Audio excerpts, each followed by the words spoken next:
Assalamu alaikum, dear students. How are you all? I hope all of you are fine. So let's start our work with the name of Allah. Bismillahirrahmanirrahim. Today we learn about parrot sentence. Parrot. It is a parrot. ये एक तोता है जी. This is a parrot. Parrot sentence करेंगे हम. It is a parrot. इसको आप 4 time right करेंगे. It is a parrot. और सेंटेंस के एंड में आएगा फुल स्टॉप और आपने ज़रूर लगाना है. It is a parrot. Next हम करेंगे वेजिटेबल नेम. हमारी फर्स्ट जो वेजिटेबल है tomato. TOMATO tomato. TOMATO tomato. Tomato.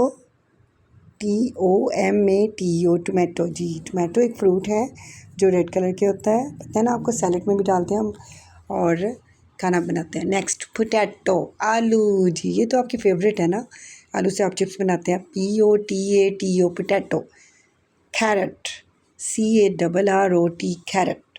CARROT carrot. Carrot किसको कहते हैं? गाजर.